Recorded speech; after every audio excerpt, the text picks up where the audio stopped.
Saudara-saudari yang terkasih, dalam hidup sehari-hari mungkin kita sering sudah mengenal sesuatu atau seseorang.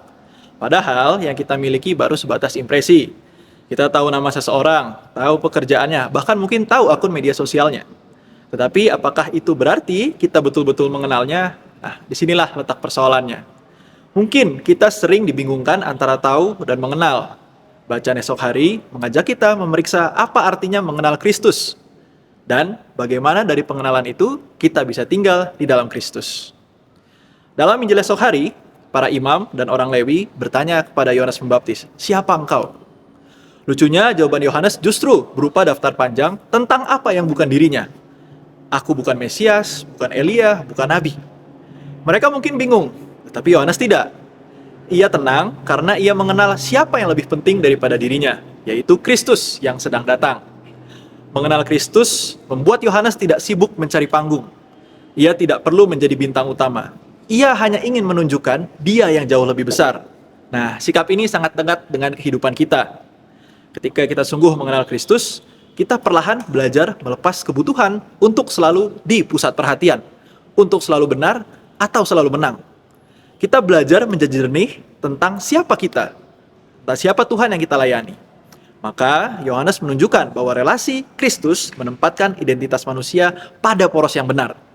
Kita mengenal diri justru karena kita mengenal Dia.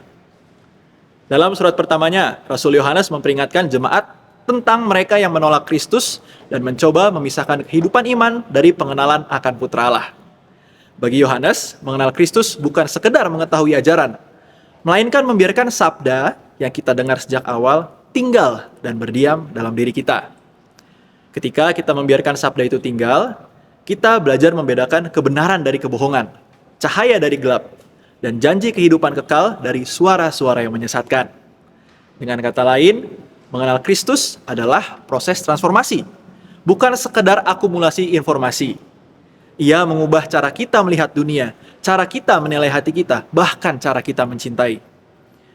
Bacaan esok hari memperlihatkan sebuah dinamika rohani yang sangat indah. Mengenal Kristus membawa kita kepada keinginan untuk tinggal dalam Dia. Dan tinggal dalam Dia membuat pengenalan itu semakin mendalam. Ini seperti dua tarikan napas rohani. Masuk dan keluar. Mengenal dan tinggal. Disadari atau tidak, kita mungkin selalu mencari tempat untuk tinggal. Sebuah ruang batin yang stabil. Yang memberi langkah penuh makna. Banyak orang tinggal di kecemasan, di kepahitan, di pencarian identitas yang tidak tuntas. Tapi Yohanes mengajak kita menempatkan pusat keberadaan kita bukan pada hal itu, melainkan pada Kristus. Tinggal dalam Dia berarti menjadikan Kristus sebagai rumah yang menata ulang seluruh pengalaman kita, entah sukacita, luka, maupun pergumulan. Lalu pertanyaannya, bagaimana caranya mengenal Kristus secara nyata? Jawabannya tidaklah rumit. Kita mengenal Dia setiap kali kita membuka Injil bukan sekedar sebagai teks, tetapi sebagai suara yang berbicara. Kita mengenal Dia ketika kita membiarkan doa kita tidak hanya berisi permintaan, tetapi juga keheningan yang menerima kehadirannya. Kita mengenal Dia ketika kita membiarkan hati kita dikoreksi oleh kebenaran yang mungkin tidak nyaman, tapi membebaskan. Dan ketika pengenalan itu bertumbuh, kita mulai tinggal dalam Dia. Keputusan-keputusan kita perlahan memantulkan kehendaknya, bukan sekedar kemauan kita. Saudara-saudari, bacaan esok hari mengajak kita menyederhanakan satu hal. Hidup Kristiani bukan pertama-tama tentang kesibukan rohani, melainkan tentang mengenal dan tinggal. Mengenal Kristus seperti Yohanes Pembaptis yang tahu siapa pusatnya, dan tinggal dalam Kristus seperti jemaat yang setia pada sabda yang mereka dengar sejak awal.